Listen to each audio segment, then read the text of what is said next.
আমি সহ জাতীয় স্থায়ী কমিটি আমরা 5 জন, মোট 6 জন সদস্য উপস্থিত ছিলাম এখানে। আমরা প্রায় 1 ঘন্টা আলোচনা করেছি। আলোচনাতে অত্যন্ত আরও পরিবেশে আলোচনা হয়েছে। এই আলোচনাতে প্রধান যে বিষয়গুলো আমরা আলোচনা করেছি সেই মধ্যে প্রধান হচ্ছে আমরা নির্বাচন সম্পর্কিত বিষয়ে আলোচনা করেছি এবং নির্বাচনের সংস্কার বিভাগ, কমিশন এবং আপনার নির্বাচন ব্যবস্থার সংস্কার সব কিছুগুলোই আমরা আপনার তুলে ধরেছি এবং আমাদের যে মতামত সেটা আমরা দিয়ে এসেছি। আমরা বলেছি যে নির্বাচন কমিশনার নিয়োগ আইন স্থগিত করে প্রধান রাজনৈতিক ঐক্যমতের ভিত্তিতে অনতিবিলম্বে নির্বাচন কমিশন গঠন করতে হবে এবং আমরা একটা রোড ম্যাপ দিতে পারি। নির্বাচন কমিশন কবে নির্বাচন হবে সেই আমরা একটা রোড ম্যাপ দিতে পারি।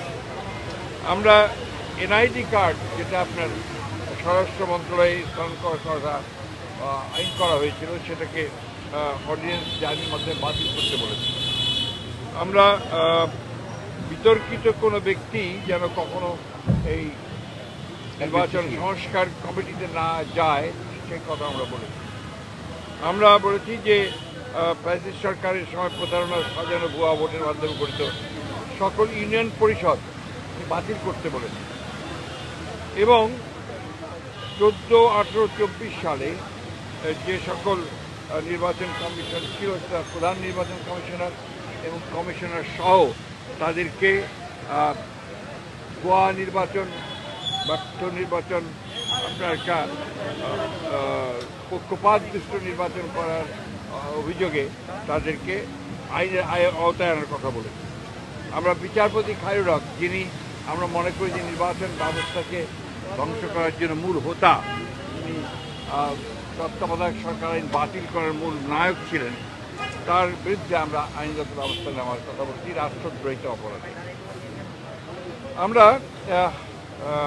লক্ষ্য করেছি যে প্রশাসন থেকে অত্যন্ত দুর্ভাগ্যজনকভাবে এই প্রায় 2 মাস হতে চলেছে, আগামী 8 তারিখে 2 মাস হবে, এখন পর্যন্ত কত সরকারের আমলে, অর্থাৎ ফ্যাসিস্ট সরকারের আমলে যারা তাদের দোসর হয়ে কাজ করেছে, তাদেরকে সহায়তা করেছে এই লুটপাট, অনাচার, অত্যাচার, মানুষের উপরে নির্যাতন, গুম খুনের ব্যাপারে, গণহত্যার ব্যাপারে, তাদের অনেকেই, বেশিরভাগই এখনো পর্যন্ত বহাল তবিয়তে তার স্ব জায়গায় বহাল আছে।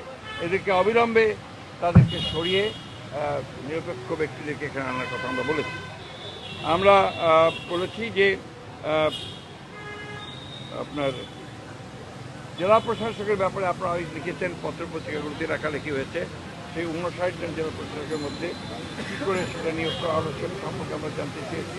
একই সঙ্গে যাদের বিরুদ্ধে অভিযোগ উঠেছে তাদেরকে নিয়োগ বাতিল করে দেওয়ার জন্য আমরা বলেছি।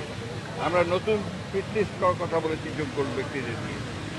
আমরা চুক্তিভিত্তিক কিছু নিয়োগ বাতিল করার জন্য আমরা প্রস্তাব দিই। আমরা বিশেষ করে এই অন্তর্বর্তী সরকারের মধ্যেও 2-1 জন আছেন যারা অন্তর্বর্তী সরকার এবং আপনার যে গণঅভ্যুত্থান বিপ্লবের যে মূল স্পিরিট সেটাকে ব্যাহত করছে, তাদেরকে সরানোর কথা বলে। আমরা যারা পদোন্নতি বঞ্চিত হয়েছে সরকারি কর্মকর্তা 15 বছর ধরে, তাদেরকে ভূতাপেক্ষ পদোন্নতি নিশ্চিত করার কথা আমরা বলেছি। এই ছিল আমাদের আপনার মোটামুটি আপনার বক্তব্য, পয়েন্ট ভিত্তিক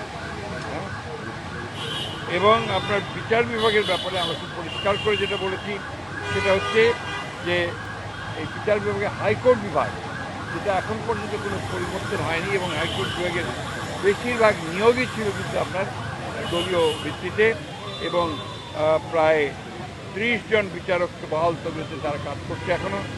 এদের ব্যাপারে ব্যবস্থা নেওয়ার জন্য, প্রয়োজনীয় আইনগত ব্যবস্থা নেওয়ার জন্য আমরা কথা বলেছি।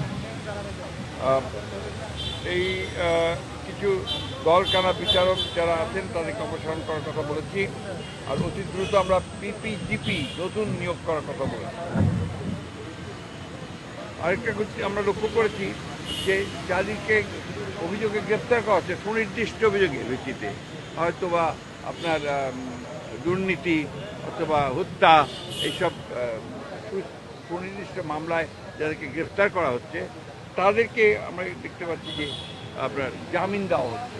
এটা অত্যন্ত উদ্বেগজনক বিষয়টা আমরা দেখার জন্য বলেছি।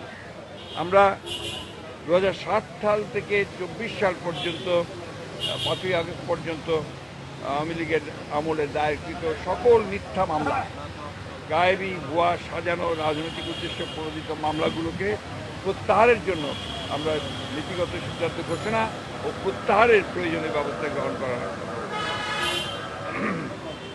কিছু আমলা, কিছু আপনার পুলিশ কর্মকর্তা, কিছু শুনতে পাই কিছু আপনার বিভিন্ন মন্ত্রণালয়ের লোকজনেরা এবং আপনার মন্ত্রীরা তারা দেশ ছেড়ে পালিয়ে যাচ্ছে। কীভাবে পালাচ্ছে, কার সহযোগিতায় পালাচ্ছে, সেই বিষয়গুলো আমরা দেখার জন্য বলেছি। আর একটা বিষয় আমরা জোর দিয়ে বলেছি যে আজকে কথিত ফ্যাসিবাদী প্রধান শেখ হাসিনা ভারতে আছে।